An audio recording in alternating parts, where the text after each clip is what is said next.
Good morning, good afternoon, and good evening. This is, think of it as part 2 of the quick cycle Edit-Compile-Debug webcast. And in this one, we're going to focus on single stepping and profiling using some newly implemented multi-file source level debugging and profiling capability in NEO Debugger.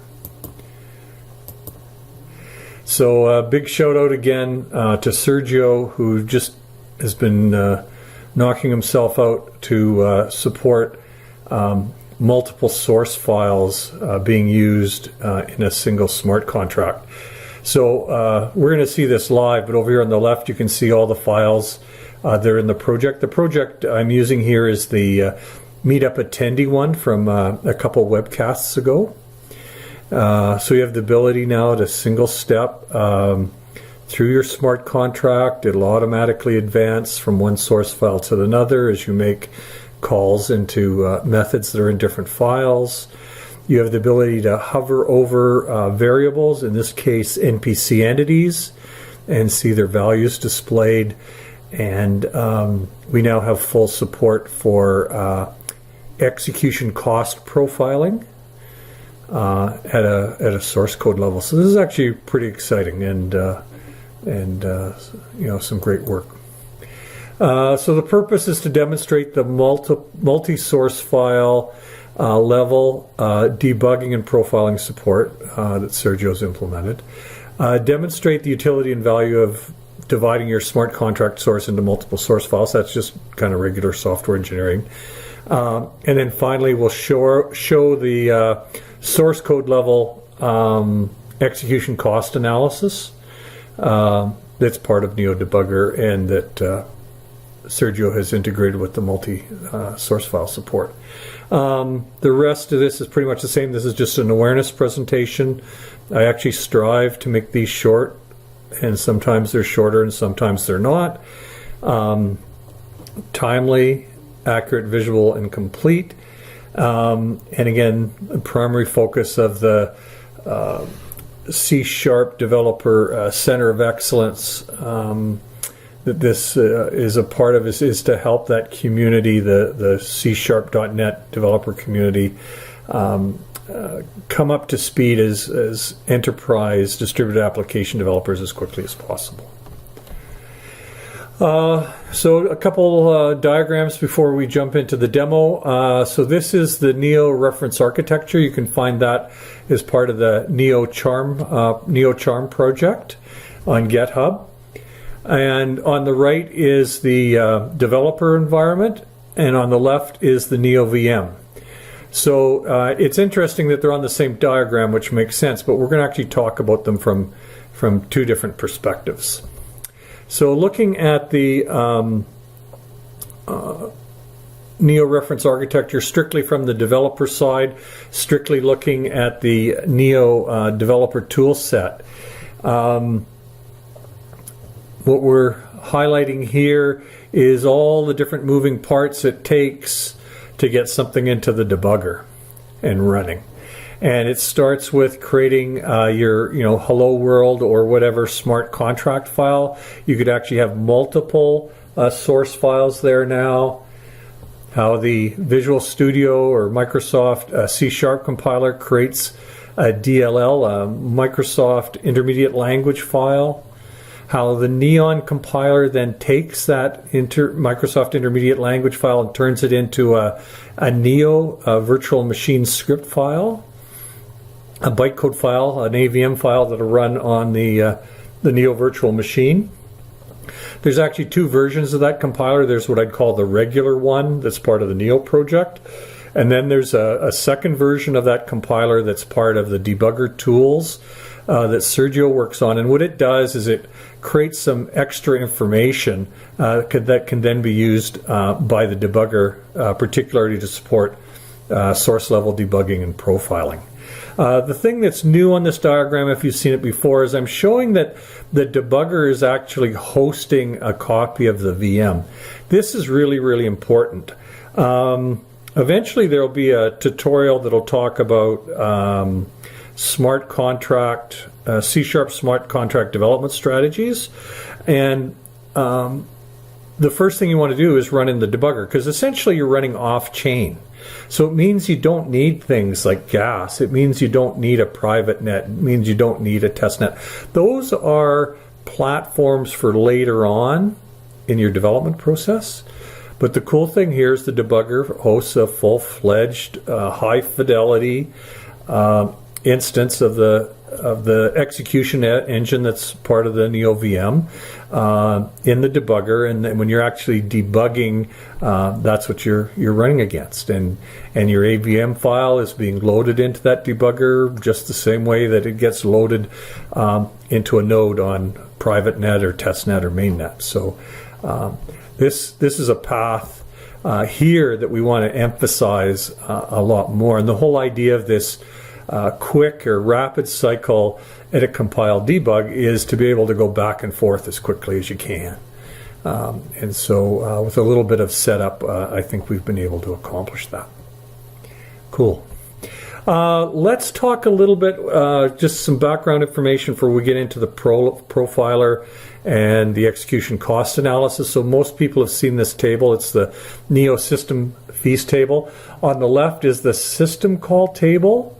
And I'll explain what a system call is in a moment, but most of you will know it as the more expensive things you can do in the NEO VM, and like, for example, accessing the blockchain, accessing storage.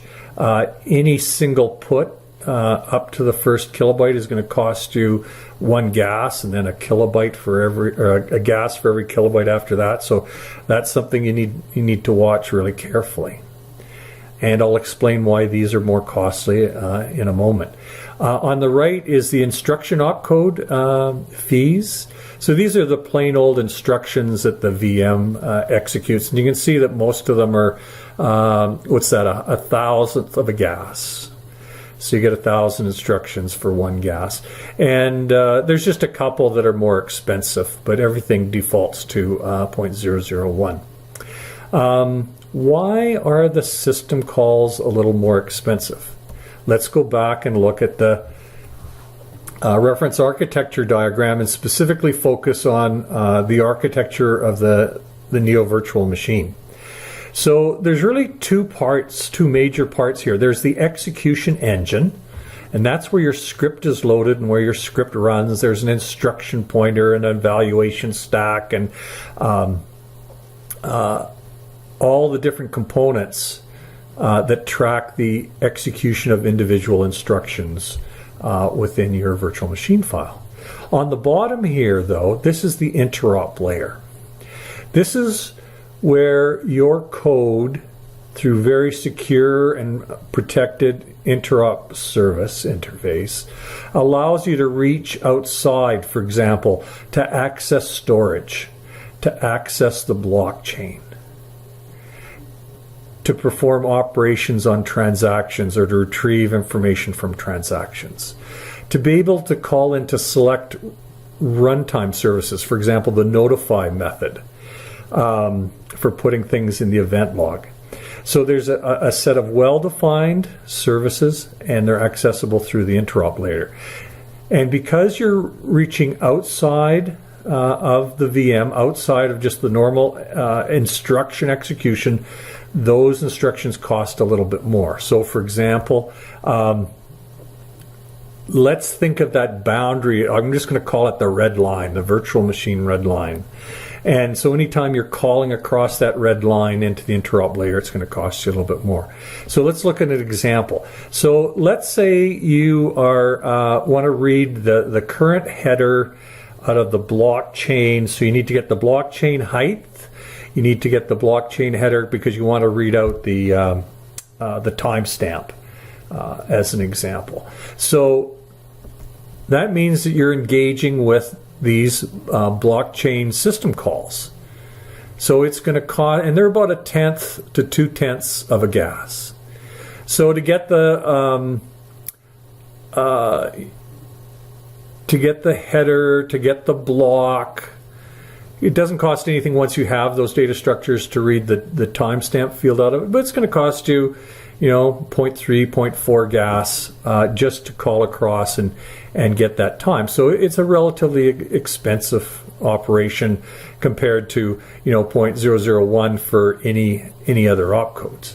Let's look at another example that people use a lot. So most often your smart contract wants to write something out into NEO storage. If it's an NEP5 scenario, for example, you've got the base entity that's managing the main characteristics of your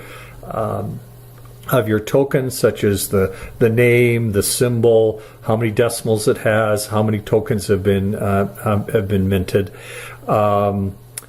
Down on the blockchain itself, you're going to have the ledger, the NEP5 ledger entity, and you're going to have one of those ledgers for every account that's holding some of your tokens. So you're using get and put operations fairly often. So if we look at the cost of gets and puts, well, gets are about that 10th gas, so they're fairly traditional in terms of how systems calls go. But you can see that the puts are more expensive. It's they round up to the nearest kilobyte or 1024 bytes. That includes the key and your data, and I think a little bit of overhead.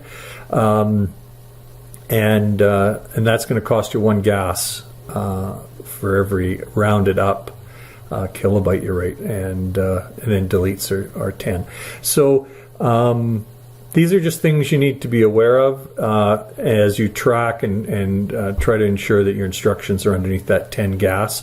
So neither you nor your clients or customers are getting charged extra gas. Okay, so let's go to the demo. So we're not going to build any code today. This is the same project I used a couple webcasts ago, and so we have this contract which demonstrates, where we demonstrated how to, if we go into the model here, how to start with a model of an attendee going to a meetup.com meeting, and we had certain information we wanted to track about that attendee, because we want to build a sign-in application. So this information was going to come off the meetup.com website, and then we were going to keep track about whether they attended the meeting or not on the blockchain, in addition to the other information. So let's go back and look at the contract. And this was just kind of a demonstration. This represented the data that we were getting from meetup.com. So we wanted to create a meetup entity by calling the new operator, and then we wanted to call set to pass in all of those variables like before. We want to log it out. We want to put it onto the blockchain. So these NPC, these NEO persistable class entities, know how to write themselves to the blockchain. So here we want to put entity 1, the one that we created up here, and we want to put it using this key. This key is just made up of the meetup meeting identifier and the member identifier. Obviously, you'd have something more sophisticated, as you build out your application, but this is good for demonstration. In addition, once we've put that out on the blockchain, we want to create a new entity E2. We want to execute get, and we want to get it with the same key. So let me take this off so we're actually bringing it back with the same key. We're going to log that. We're going to ask if the attendee is missing. If the attendee is missing, we're going to print that out. If it's not missing, we're going to print that out. And then we're going to return that entity as the return value of our main.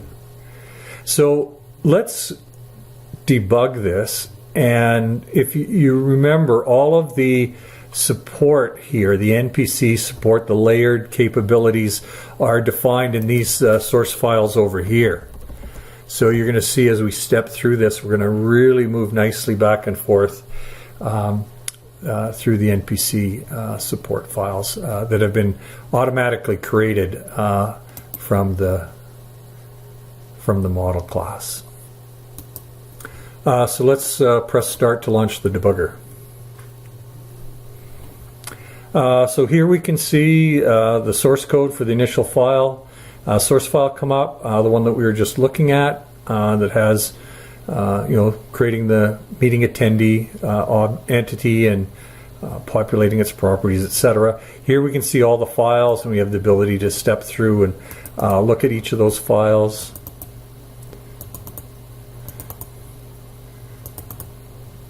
We also have the ability to make tweaks in the source files here as well, which is very handy when you want to just quickly check out a different kind of test case. But if we start here and press F10, we're going to go into the debugger, and our main didn't take any parameters, so we can just go through here. We're going to create a meetup attendee entity. So we jump into the new method, we step through new, we're going to jump into initialize. We jump into initialize, we're initializing the properties, we're setting the state equal to null, we're logging information, that's set to false right now. We're going to return that entity, so when we return that entity to new, again we log. If we have the runtime enabled, we return that. We come back into the main line. Here we're setting the properties for each of the fields in our entity. We can see that we're executing that here. We come back. We ask NPC to log that for us. So that's going to log it, again, assuming that we had the trace enabled. There we are. And we come back. We're going to put that out onto the blockchain. So we F10 again into put. We're going to check a few things here. We're going to get the storage context. We're going to set the state. We have a little helper here to convert the state into a big integer so that we can put it out on the blockchain. And then here we're doing the individual puts. If we had, again, the runtime enabled, we'd be logging it. Otherwise, we just return true. We keep going. Here's the get. We're going to get each of the fields. Here we're going to assign to the entity we created earlier. We're going to assign each of the fields to the values that we returned from NEO storage. We're going to log it again, just a couple methods. Here we're going to ask, is the meetup attendee missing? Are they missing from the blockchain? So we used a key here to write the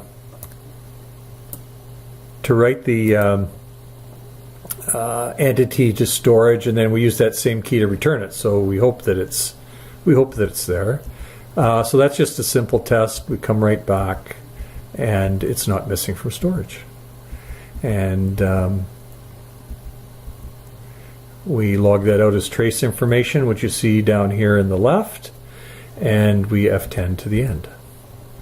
Very cool. Very, very cool. Sergio has done an awesome job on this. Here we can see, and I should have maybe shown you this during the execution, you can hover over any variable and it'll display it here. So here we can see, the properties of all the entity. If you were watching, you can see the evaluation stack and the alternate stack, the values coming and going there. Very, very powerful environment. If we go up here to contract, we can look at the storage, and so there we see that particular entity being written to storage. And this not only works with NPC entities, but it would work with any C# smart contract or any of the other languages that can compile to an AVM file. Very, very slickly done.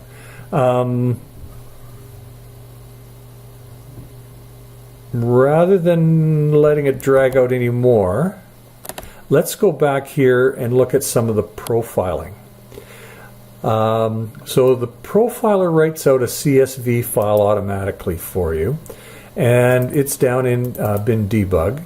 And so if we open that CSV file, we now see that we have true source line level, multi-file support, and we actually are displaying a richer collection of information as well. So the first column here is the source file. This is the line number in the source file. This is the statement in the source file. So you can see for each of those statements that we executed out of the main in our contract, that this new took 9 opcodes. Setting all of those properties on entity 1 took 55 opcodes. So the top half here is really about tallies per source statement, tallies of opcodes executed. And I'm going to maybe show a different formatted version of this in a moment. But I just want to show you what you get straight out of the box. The first header here is the opcodes. These are the name of the opcodes, and then this is the cost of the opcodes in gas. So if we scroll over here to the right, you can see that all of the push and pop ones have 0 cost, 0 gas. And then as you get into some of these others, most of them are 0.001, a thousandth of a gas. And then if we get over here to the right, we now support most of the system calls. I think, in fact, all of the system calls now. And so here you can see storage.put, 1 gas, and then we can see storage.get is a tenth of a gas. And if we go to the bottom of this, you see here's the subtotals of the, again, number of opcodes executed. And if we go back to the beginning here, we can see there's 1,690. Let me open the formatted one before we go look at the cost. So I could save this out as a XLS file if I wanted, but let's not bother. I'm just going to go up to here, and there's a formatted one here from exactly the same run as before. And all I've done here is save it as an XLSX file, and it's exactly the way that it's laid out in the CSV. I've just added some highlighting, and I've frozen some panes. So columns A through D are frozen, and the top half of this is frozen. We're just looking at the cost by opcode. So now I can go back and forth, for example, and look at all the different opcodes. The headings here are in bold, and these costs are multiplied by the tallies in the top half of the spreadsheet to give actual costs. So here we can see on storage.put, there's actually a total of 8 calls. We can see that they're all in here, and in fact it corresponds to the 8 storage.put calls that were in the meeting attendee .put method. We can go down to the bottom. I've gone in here, highlighted the bottom row here, which is the cost by opcode. So here we see the cumulative cost by opcode. So we can see storage.put is higher. We can see pick item is higher, etc. The highlighting here is the top 10%. That's just conditional formatting. So you can go in and say, highlight the top 10%, and it'll do that for you. This is a new feature and we should have had it in the first go around. What we're doing is taking the costs across all of the opcodes and summing it. So this is the total cost for that statement. And like we did across the bottom, we can, for example, if we just pick the numeric values out of that column, which is the total opcode cost per statement, we can go up here and similarly say that we want to maybe want to look at the top 20%. Cool. So we can see that that's down here. In the notify, we can see up here that there's a get that's costing us a little bit. We can see all the puts that are costing us. Some of these accumulative assignment or initialization, then multiple statements on a line are expensive, but not really. It just we don't separate out multiple statements on a line. So you got the full power of Excel here to go ahead and analyze. The one thing that's missing, if you look close, is right now we're not. Although we're able to show you the file and the line number and the source line statement, we can't actually tell which method these are in. So the intention, part of the roadmap, is to add another column here between B and C, which would be the method that contains these source lines. One step at a time. Okay, so to wrap up,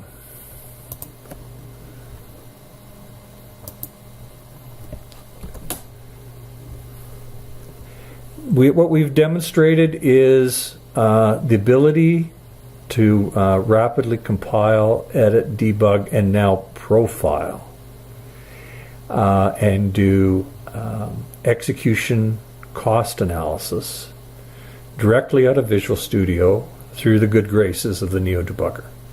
I hope you've enjoyed this webcast, and we'll be talking more about performance and cost execution in the next couple webcasts. Bye for now.